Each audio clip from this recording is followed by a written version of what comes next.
से क्वेश्चन कहाँ से बन सकता है हमारे पास, ठीक है ना। पहले देखो द्रव स्टेट से, द्रव से कहां से बन सकता है, क्योंकि द्रव की वह अवस्था जिसका आयतन निश्चित तो होता है परंतु आकार नहीं, यहां से भी क्वेश्चन आ सकता है। नेक्स्ट पॉइंट, द्रव में महत्वपूर्ण जो गुणधर्म है वो देखो पहले। द्रव में अणुओं की जो व्यवस्था है वो कैसे होती है, ठोस की अपेक्षा द्रव के अणुओं की मध्य दूरी अधिक होती है, यहाँ से भी क्वेश्चन आ सकता है, ये भी क्वेश्चन बन सकता है यहाँ से।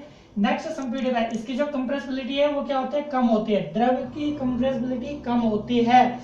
इंपॉर्टेंट पॉइंट, ध्यान देने वाली बात है कि जो द्रव की कंप्रेसिबिलिटी होती है वो कम होती है, ठीक है ना। और गैस की कंप्रेसिबिलिटी कितनी होती है, अधिक होती है, द्रव की कम होती है और इसकी अधिक होती है, हम इसकी तुलना भी कर सकते हैं आपस में, ठीक है ना।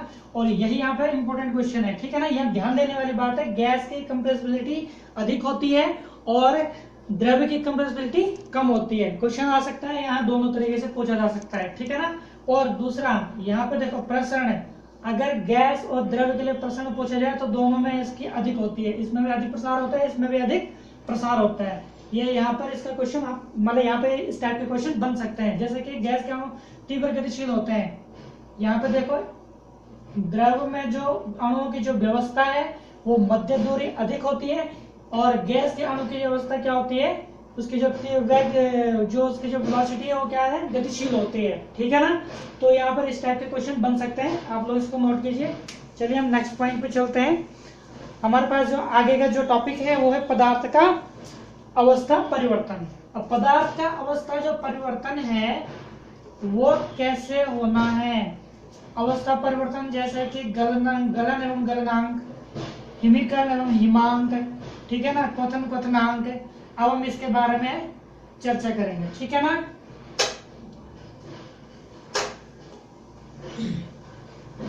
गैस पदार्थ का अवस्था परिवर्तन, पदार्थ का अवस्था परिवर्तन, ओके, अवस्था परिवर्तन कैसे होती है, ओके। चलिए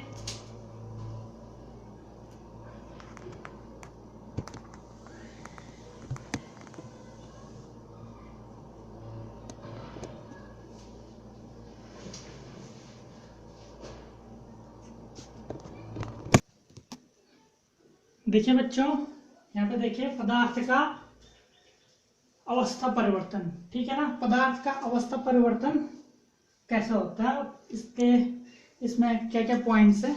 जैसे कि पहले हमारे पास है गलन एवं गलनांक, दूसरा हिमीकरण, क्वथनांक एवं क्वथनांक, वेपोराइजेशन, ऊर्ध्वपतन, बहुत सारे पॉइंट हैं, उसके बारे में भी चर्चा करेंगे। पहले यहाँ पे देख लो कि गलन एवं गलनांक, मेल्टिंग एंड मेल्टिंग पॉइंट। देखिए वह न्यूनतम ताप जिस पर कोई ठोस एक वायुमंडलीय दाब पर द्रव में परिवर्तित हो जाता है उस ठोस को गलनांक कहते हैं, उस ठोस को क्या कहते हैं, गलनांक कहते हैं, ठीक है ना। समझ में आया है आप लोगों के, जैसे दोबारा बता रहा हूं, गलन एवं गलनांक, ठीक है बच्चों।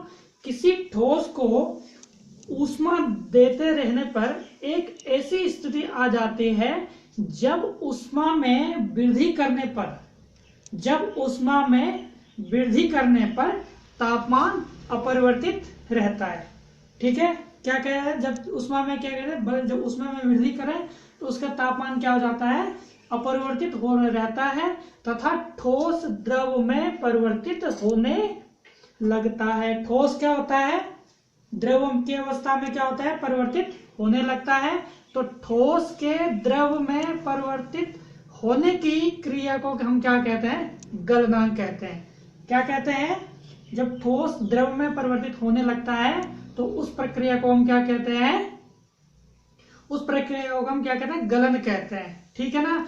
और वह न्यूनतम ताप जिस पर कोई ठोस एक वायुमंडलीय दाब पर द्रव में परिवर्तित हो जाता है तो उसको हम गलनांक कहते हैं। जैसे कि बर्फ का जल में, मतलब जैसे बर्फ है उसको थोड़ा सा टेम्परेचर में लेके आए तो क्या हो जाता है, धीरे धीरे लिक्विड में आ जाता है, यानी पानी बन जाता है।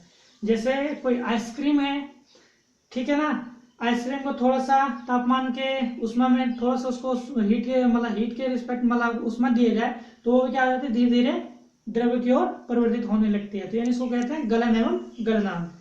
थर्ड पॉइंट सेकंड उसके बाद है नेक्स्ट पॉइंट, गलन की गुप्त उष्मा। अब गलन की गुप्त उष्मा क्या होती है, देखिए यहाँ पे मैंने लिखा भी है कि गलन की गुप्त उष्मा किसी ठोस में 1 ग्राम को उसके गलनांक पर, क्या लिखा है, किसी ठोस में 1 ग्राम को उसके गलनांक पर द्रव में परिवर्तित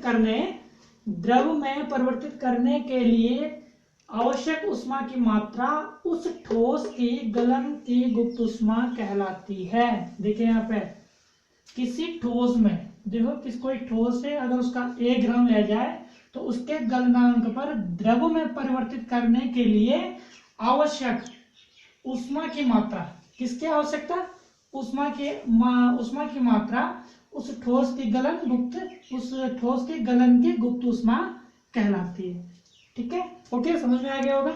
नेक्स्ट दूसरी बड़ी बात जो नोट करने वाली बात है वो आप ये देख लो यहाँ पे, ये क्या चीज है, किसी ठोस में अपद्रव्य मिलाने पर उसका गलनांक कम हो जाता है। वेरी वेरी इंपॉर्टेंट पॉइंट, इन क्वेश्चन उठा, यहाँ से आपके क्वेश्चन बन सकता है कि किसी ठोस में अपद्रव्य मिलाने पर उसका गलनांक कम हो जाता है। समझ रहे हो ना बात, यानी सपोज दैट जनरल सी बात है कि कोई पत्थर का टुकड़ा उसको पानी में डालने, क्या वो गलेगा, नहीं गलेगा, ठीक है ना। तो वैसे मतलब इस टाइप का एग्जांपल आप और कुछ भी ले सकते हैं, यानी किसी ठोस में अपद्रव्य मिलाने पर उसका गलनांक कम हो जाता है, ठीक है ना। नेक्स्ट पॉइंट, हिमीकरण एवं हिमांक, फ्रीजिंग एंड फ्रीजिंग पॉइंट क्या क्या होता है, ठीक है ना। फ्रीजिंग क्या होता है, जब किसी द्रव का तापमान घटाया जाता है तो उसके कणों की गतिज ऊर्जा घटने लगती है। वेरी वेरी इंपॉर्टेंट पॉइंट, ठीक है ना। अब मैं आपको यहाँ पे लिख के दूं कि जब किसी द्रव का तापमान घटाया जाता है तो उसके कणों की गतिज ऊर्जा भी घटने लगती है, ठीक है ना। आप नोट कर सकते हैं यहाँ पे, जब किसी द्रव का ताप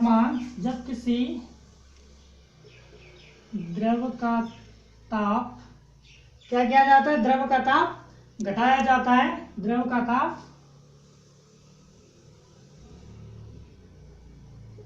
घटाया जाता है तो उसकी गतिज ऊर्जा भी घटने लगती है, तो उसकी गतिज ऊर्जा भी क्या होती है, घटने लगती है।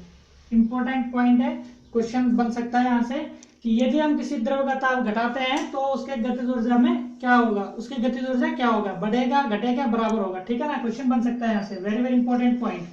हिमीकरण में जब किसी द्रव का ताप घटाया जाता है तो उसकी गतिज ऊर्जा भी घटने लगती है, ठीक है ना।